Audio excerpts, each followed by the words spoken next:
Welcome to the Sports Card Lessons Podcast. I'm your host, Big Ken. Whether you're watching on YouTube or listening on a streaming service, please like, subscribe, and hit that notification bell. You'll be notified whenever I drop any new content. Welcome, and thanks for being here. How is everyone doing? I hope everyone had a great Thanksgiving, spending time with family and friends, enjoying a great meal, reflecting on the things we're thankful for. I think as I got older, I learned to appreciate the holidays a little more, especially like Thanksgiving, just being able to get together with family. Always like the football aspect of Thanksgiving and sometimes Christmas and New Year's as well. I got a great episode today. I went to the Tarrytown show on Saturday. I'll recap that show and some of my pickups. But first, a part of the hobby you don't hear much about, or at least I don't hear it talked about that much. Thanksgiving morning, like most of us, right, scrolling through our Instagram and our Facebook and all kinds of whatever we scroll through. And I see someone posted a couple of Hunger Games cards from 2012, a Katniss and a Peeta autographed card. So I started to do some research. I was like, wow. I mean, I first of all, I was a fan of the movie. And when I saw the cards, I'm like, wow, I'd never seen these cards before. So I just started doing some research.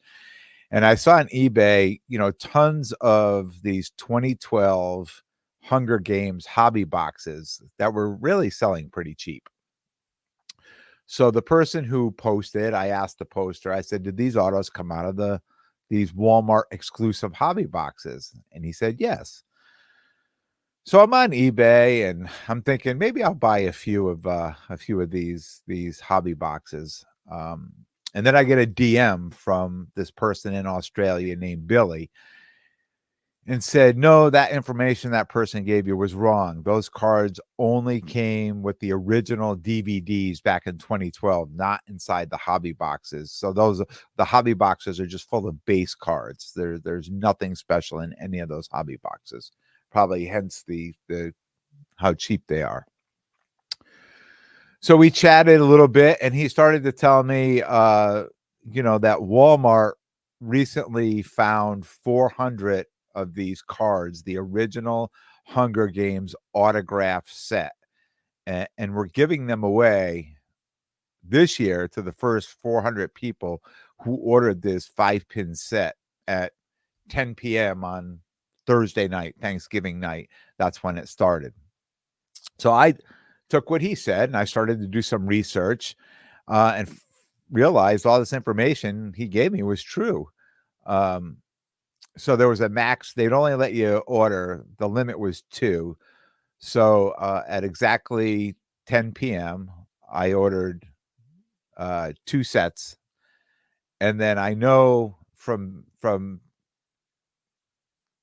I used to order a lot of wax through Walmart during the pandemic when you could only get it online. And I know Walmart is like an every 24-hour thing. So if you order something after midnight, you can order again. So at 12:01, I went back on and I was able to buy 2 more. So I was excited about that. And by 1 a.m., they were sold out. So there was only 400 of these autograph cards. And I know I know there's 10 cards in the set. So the set consists of 10 cards, but I wasn't able to find really any checklists or how many of each card are they evenly, how many were given away with the DVDs, because I'd never seen these cards. The first time I saw this card and I went looking on a couple, there was one other person that had one. There was one other person that had one on eBay. And I thought this would be a pretty cool set to chase. I wasn't able to find any checklists on anything, as far as that was concerned. But there, like I said, there's some people selling some on eBay. It's a 10 card set. So you know what? Huge shout out to my new friend Billy for for taking the time to send me a DM and provide all this great information, to someone he's never even met or talked to before. That, my friends, is the reason I love this hobby. So much. It's a simple, kind. They're just simple, kind gestures has opened up like a whole other collection lane for me, possibly to go chase the set. Maybe not. I mean, it's just something that was just pretty rare. This movie just came out again. This new movie was just released. These things were sold out pretty quick.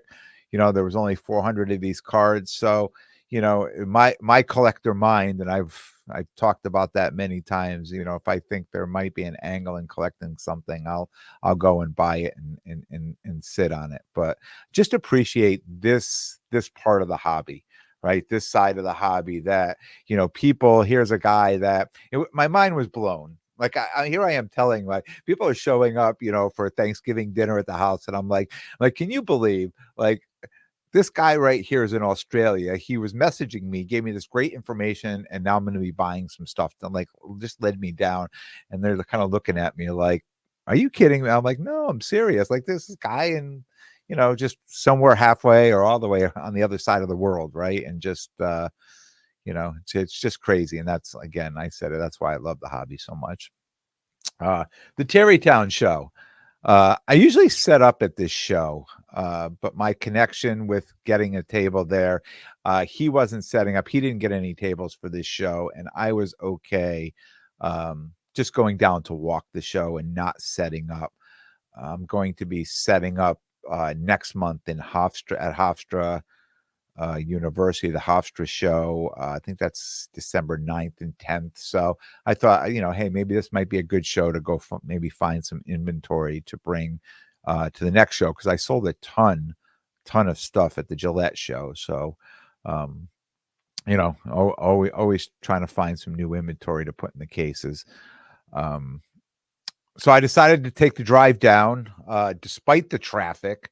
I'm always complaining about traffic. Traffic is one of my pet peeves. Like, live here in Connecticut, and it can't get anywhere without traffic. If we go towards Boston, if we go towards New York, any direction you go, I think the only easiest way is if I was to leave here and go west.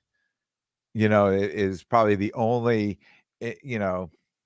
Actually, I should say, like, northwest would be the only way where I wouldn't hit traffic, because, if I have to go through anywhere through New York City that way, the traffic is just unbelievable. If you go the other way towards Boston, I talked about going to the Shriners show and taking 3-4 hours to get home from that show.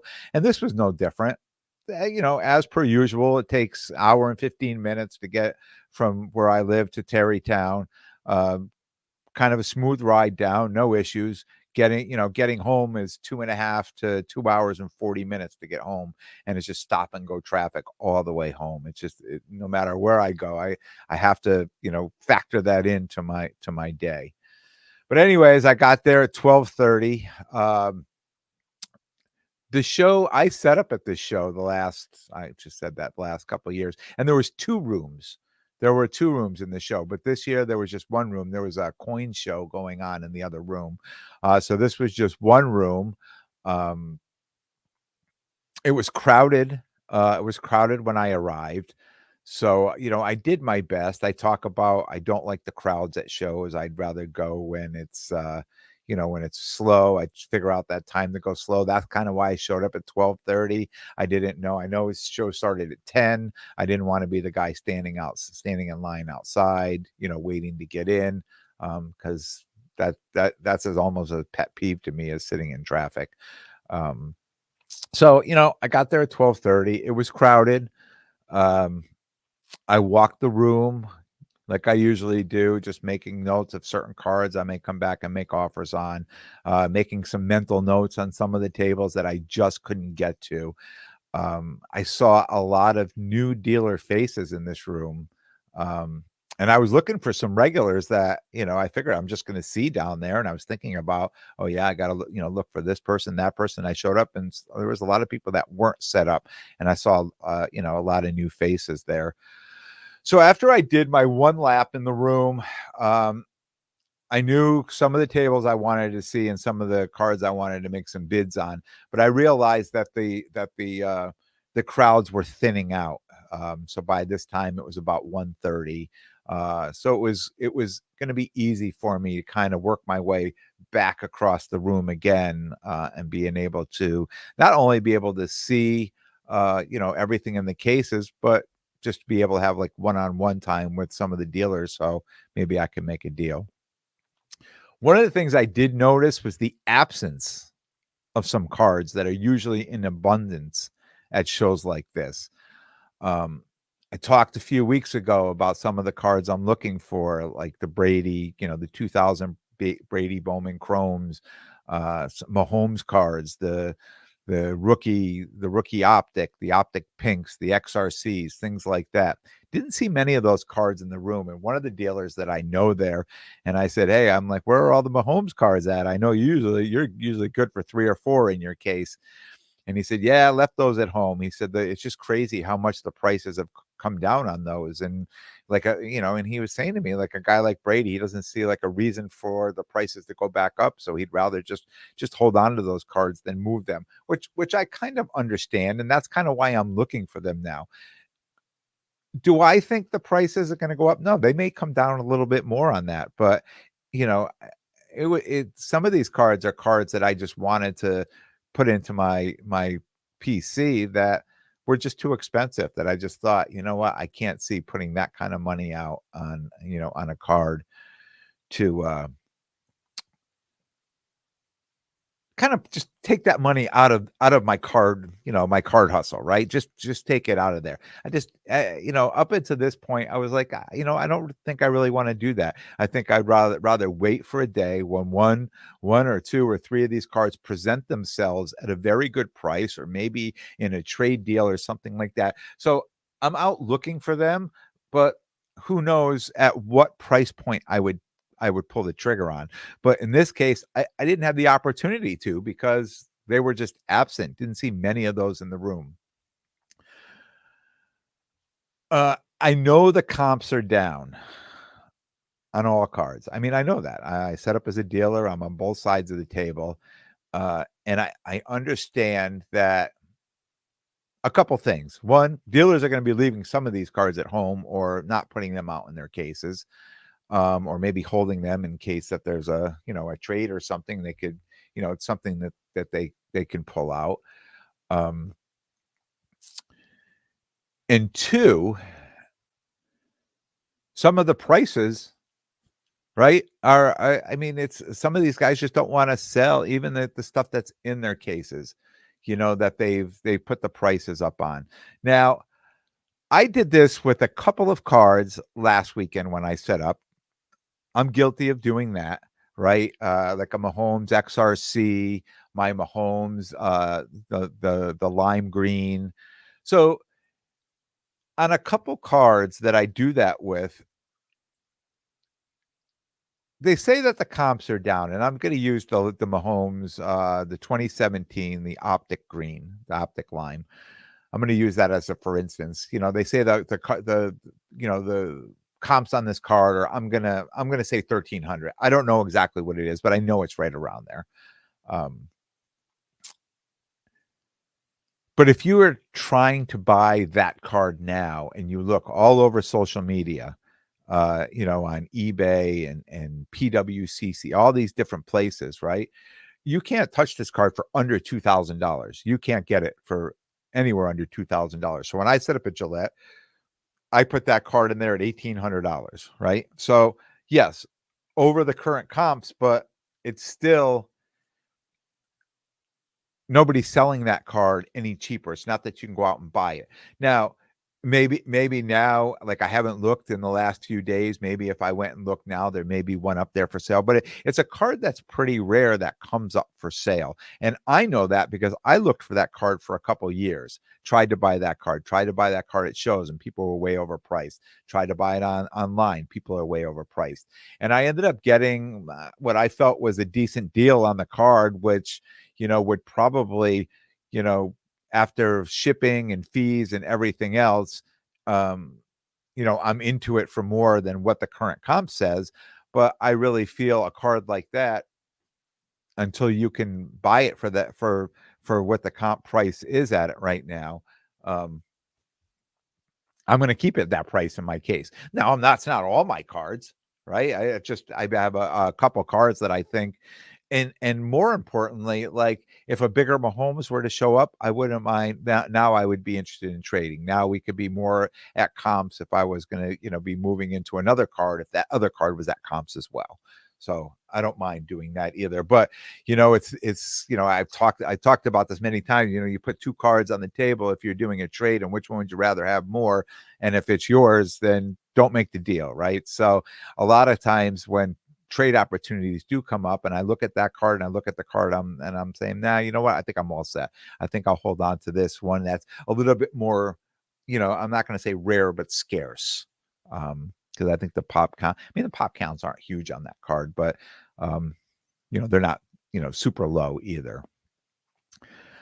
I saw a ton of Josh Allen and Justin Herbert RPAs, and kind of, chatted with, some of the dealers too.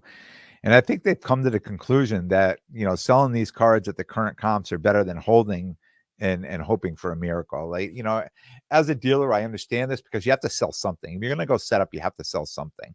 You just can't set up and say, oh, I can't lose money on anything. I mean, you have to come to the conclusion on some cards, especially when the market dips like this and you want to be active. Either one, you need to start buying a bunch of cards right now so you can put them in your case, and you're buying them at the current comps or below current comps and want to sell them there. But if you've got a bunch of other cards that you've been sitting on and the prices go down, you have to pick and choose which cards are you going to put in your case and be okay at selling at the current comps, or just below. And I think this Josh Allen and Justin Herbert, I think these guys are those guys that there's probably no hope for either of these two this season, and no reason for their card values to go up unless one or both all of a sudden turn things around. Then I think it may even be too late. Maybe the Bills, but I think it may be too late for the Chargers. I don't know. I just don't see it. I don't see either of those players, starting to play so well that their card prices would go up. And it's interesting because so many people going into last June, July, that I really trust their opinion in the hobby, that they've done very well, somewhat prospecting on cards and things like that. And I've watched what they're buying. And maybe not having discussions, but just watching what they're doing, and I'm knowing and seeing what they're posting. And I watch people, especially with Justin Herbert, like so many people on the down low were buying these RPAs, and they're saying, oh, I'm getting them cheap, and the Chargers, new coach, new this, new that, it's gonna be. And I'm glad I didn't jump on that bandwagon or that train, because I mean, I got hurt as it is with a Josh Allen card that I moved, and I moved that for 25% of what I held that card for way too long, and I sold that card at 25% of what I paid for it, which was, kind of a kick in the gut. Um, and I watched what happened to these, a lot of these Justin Herbert cards that have tanked, over the course of the summer and into the fall now, into where we are now. And I mean, if you're a PC guy, if you're PCing people like Justin, I mean, now is the best time, right? Now's a good time to be buying these guys, as long as you PC them. But if you're buying them to flip these cards, or you bought them and to flip them, you may be in a little bit of trouble now with those cards right now. Um,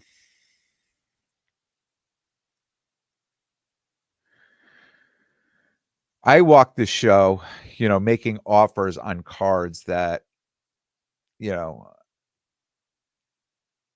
I try. I'll tell you what, they always say the best teacher is always the best student, right? So I'm sitting on one side of the table all the time, right? And when I'm selling it, and I listen, and trust me, I learn from the people that are coming up and buying from me and things they're saying and how they're saying it and what their angle is, and sometimes, and we talked about this, I remember being out at the National last year, and y- you know, Craig, New York City Sports Cars. I remember having this conversation with him where people were coming up and making pitches at certain cards. And we were having this discussion, and I said, It's just what a great pitch. Like I have to remember this and have to use this, you know, down the road, or make it work for myself regardless of what side of the table I'm on. But I'm always learning, and I'm using some of those tactics now that I'm out walking a show. I'm using it on the other side of the table. I'm saying those things. I'm seeing how they work. I'm using them from the other point of view, right? And it was okay, and I wanna say this because it was okay because there was a lot of new dealer faces there in at this show, so it was okay for me to be able to try these things out and not have to try them out on people that I know, and be like, "Come on, man, you're usually on this side, you know what it's like, don't insult me by, this or that or another thing." But, I was making some, lowball offers on some cards, and I was getting rejected, and I expected to get rejected. Um, I knew it was good. I knew it was gonna be difficult getting deals on cards because people are already underwater on the card to begin with, and they don't wanna let it go for too much more. Um, but I still tried, and I still, tried to work out some deals. I ended up getting one deal done. Shout out to Ben at AB Cards. That's cards with a K. I've set up near Ben and next to Ben a few times at this show and other shows, so I know him. And we were able to make a deal. I was able to make a deal with him. I bought a 2017 Patrick Mahomes optic rated rookie PSA 9. And if you're on YouTube, I'll just hold that up. Everybody knows what that card looks like. And I also bought 2020 Jalen Hurts optic hollow PSA 10. I'll hold that card up. So I was able to buy those two cards. He gave me a good deal on the pair of those, and it's something that I can, put in my case. And I think, right now, somebody I was just having a conversation with somebody before this morning before I came to start this to do the podcast, and they said to me, they're like, "Who are you buying now? Like you just talked about selling all your hockey. What are you doing?" And I said, I mean, I think right now, if I'm buying football, I'm buying three players. I'm buying Brady, Mahomes, and Hurts. I mean, those are the three I want to buy. I mean, and I think, Brady, because the prices are down and they'd be more like PC cards, just something I could hold on to that are now affordable. Mahomes, because he's Mahomes, right? I mean, I don't think I'm ever going to really get hurt on any of his cards, and Hurts would be kind of the prospect a little bit, right? Because here's a guy that just, he's like a great quarterback, but he hasn't gotten to that next level yet, So if he gets, and I think people are believing more and more in him. Number one, and number two, we live in the area. Like I do these shows in New York and Long Island and New Jersey, right? So there's a lot of these Eagles fans there. So it just makes sense for me. It's a card that would sell itself. Um, and the price wise on these cards too, believe it or not. And this is what I said to them when I said I picked those up. I'm going to Hofstra next month, and Hofstra has a lot of kids, like a lot of younger kids are there hustling and making deals and stuff like that. And these are the price range. These are the cards that these kids like. They like these quarterbacks. They like these cards that are, in the $100 to $300 range, or the $100 to $500 range, because this is where they're buying and selling a lot. So it's fine for me. I know I can buy these cards and move those again at another show. And it gives me, good cards to put in my case here. Um, it was a good show. It was a good show. It had good foot traffic, but I was glad I was able to walk the show and I wasn't set up this weekend. Um, I could hear a lot of conversations as I'm, walking around listening to people negotiate. And some of the negotiations, some of them were coming down to like $5 or $10 on a $1,000 deal. And one of them, I heard the guy say, he said, "You're about to lose $1,000 deal over $5." And the guy's like, "Yeah, I'm sorry." And I just thought to myself, wow, those margins are thin. Those margins are real thin. So I think I probably would have had a tough day setting up with the inventory that I had to put in the case. So probably glad I've got a few more weeks to get out and pick up some more cards to build up some inventory before the next show. One more shout out. I did a deal on Instagram. I did a deal with Eddie at Seed Your Brain. It was a 2022-23 select FIFA Trinity Rodman. It's a field level tie-dye numbered to 49 PSA 10. So I will hold that up, adding to my my Rodman PC. And I was able to pick up another big Rodman card, and I haven't received it yet. So hopefully I can talk about that on Thursday's episode. But I just like to talk about the ones that I have in hand right now. And finally, I'm disappointed I have to defend myself for the actions of somebody else. But the amount of backlash I'm receiving, I guess I do. So here goes. You know, Rob posted an apology video saying exactly what he did. He put that video. May not have been a great video, but he did it. He put the video up saying, "Hey, this is what I did and why I did it." For what it's worth, that's what he did. Then he removed the video and all his social media. As far as I know, that is the story. I mean, I know people are looking for something else, but right now, I'm with you. As far as I know, that is the story, period. I don't know any more than that. I don't think there is any more than that, but I don't know any more than that. Look, he was my friend before the hobby. He's still my friend, and I'm going to support him as a friend the best I can. That's all I can do. And if and when Rob decides he wants to come back to the hobby, he can tell his story and defend his actions. That's it. I have nothing else to say on that. Sending, all the stuff people are sending me. This is all I have. This is all I have for you. I don't have any more. And that's it. That's all I'm going to say on this matter. I'll be back Thursday with a brand new episode and hopefully a bigger Trinity Rodman in my hand. I want to thank everyone for tuning in. And if you like what you hear, please definitely subscribe. And most importantly, tell a friend and spread the word. And until next time, take care of yourselves and everyone around you.